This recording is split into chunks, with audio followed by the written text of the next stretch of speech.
கிறிஸ்துவுக்குள் மிகவும் பிரியமான தேவ பிள்ளைகளே, தொடர்ந்து தேவ ஆலோசனைக்குள்ளாய் கடந்து செல்வோம். அழகாக இருக்கும் நபரை போய் பிசாசு என்று நாம் எப்படி சொல்வது? லூசிபர் அழகானவன் மட்டுமல்ல, மிகுந்த அறிவும் மிகுந்த வலிமையும் உள்ளவன். இன்னும் சரியாக சொன்னால் அண்ட சராசரங்களுக்கெல்லாம் அறிவிலும் வல்லமையிலும் இறைவனுக்கு அடுத்தபடியாக இருப்பவன் லூசிபர். அப்படிப்பட்டவனாகத்தான் இறைவன் லூசிபரை படைத்தார். இந்த அண்ட சராசரங்களை படைத்து அவற்றில் தெய்வத்தூதர்களை படைத்து அன்பு என்னும் சட்டத்துக்கு இவர்கள் எல்லாரையும் உட்படுத்தி ஆட்சி செய்து வந்தவர் தேவன்.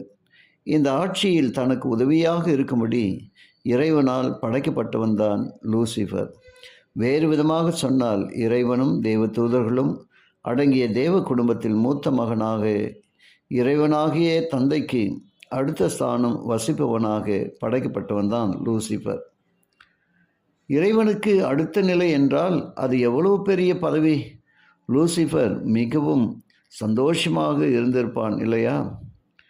வெகு காலம் அப்படித்தான் இருந்தான். ஆனால் நாளடைவில் தேவன் மேல் அவனுக்கு பொறாமை வர ஆரம்பித்தது. தேவனை ஒதுக்கி தள்ளிவிட்டு தானே அதை அனைத்து உலகங்களையும் ஆள ஆசைப்பட்டான். இப்படி ஒரு ஆசை லூசிபருக்கு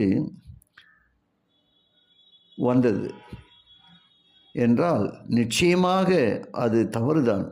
அப்புறம் என்னவாயிற்று? தொடர்ந்து நாம் காரியங்களை ஆலோசனையாக கேட்கும் பொழுது அண்ட சராசரங்களை எல்லாம் லூசிபர் தானே ஆள வேண்டும் என்று ஆசைப்பட்டபோது தேவன் அதற்கு இடம் கொடுக்க தயாராக இருந்தார்.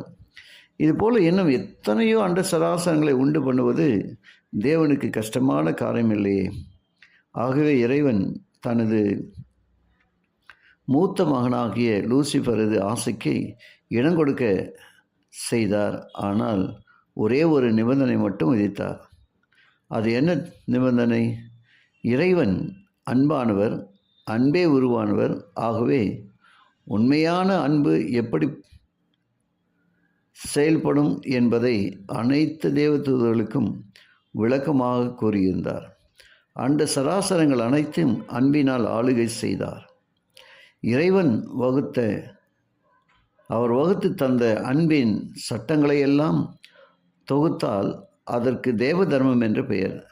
ஆகவே தேவன் லூசிபருக்கு விதித்த நிபந்தனை என்னவென்றால், லூசிபர் இறைவனாகிய தாம் வகுத்து கொடுத்த அன்பின் சட்டப்படி, அதாவது தேவ தர்மத்தின் படிதான் ஆட்சி செய்ய வேண்டும் என்பதுதான் அதன் பொருள். இந்த அன்பின் சட்டங்களுக்கு, அதாவது தேவ தர்மத்திற்கு உட்பட்டு லூசிபர் அண்ட சராசரங்களை ஆளுவான் எனில் அவனிடம் ஆட்சி பொறுப்பை கொடுக்க தேவன் தயாராகவே இருந்தார். தொடர்ந்து ஜெபத்தோடு படிப்போம், ஜெபிப்போம்.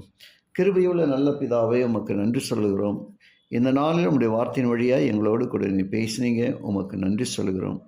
கேட்டு ஒவ்வொருவரையும் ஆசீர்வதியும்.